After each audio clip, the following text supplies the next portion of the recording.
36 जिल्हे, 36 बातम्या. News G9 Maharashtra. उत्तर तुमच्या प्रश्नांची.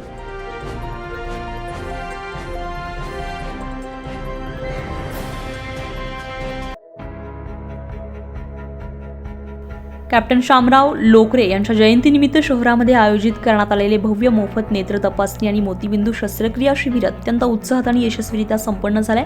स्टेशन विभाग परिसरातील दत्त मंदिर येथे पार पडलेल्या या शिबिरात परिसरातील शेकडो नागरिकांनी आपल्या डोळ्यांची तपासणी करून घेतली आहे. पेटवू मशाल बंधुत्वाची, दूर करू बाधा अंधत्वाची या ब्रीदवाक्याला जागत नरेश भाऊ शामराव लोकरे परिवार आणि श्रीमती पुष्पाबाई हिरादास कंडे यांच्या वतीनं या शिबिराचं आयोजन करण्यात आलं होतं.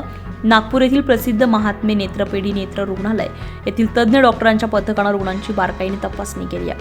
मोफत चष्मे वाटप शिबिरामध्ये आलेल्या पहिल्या 500 गरजू रुग्णांना तज्ज्ञांच्या सल्ल्यानुसार मोफत चष्म्यांचं वाटप करण्याचं नियोजन करण्यात आलेलं होतं. तपासणी दरम्यान ज्या रुग्णांना मोतीबिंदू असण्याचं निदान झालं त्यांची मोफत शस्त्रक्रियेसाठी निवड करण्यात आली आहे. सकाळी 10 वाजेपासूनच दत्त मंदिर परिसरामध्ये नागरिकांनी मोठी गर्दी केली होती.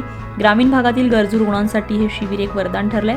लोकरे परिवार आणि श्रीमती पुष्पाबाई कंट्रे यांच्या या सामाजिक उपक्रमाचे शहर व परिसरात कौतुक होत आहे. आयोजकांनी शिबिर यशस्वी करण्यासाठी सचिन भाऊ कंट्रे, अमोल भाऊ लोकरे, नितीन भाऊ टाले, राजू चिकणे, दिलीप भाऊ गोटे यांनी परिश्रम घेतले आणि सहभागी झालेल्या सर्व नागरिकांचे आभार मानले. न्यूज G9 महाराष्ट्रासाठी नितीन टाले, अकोला.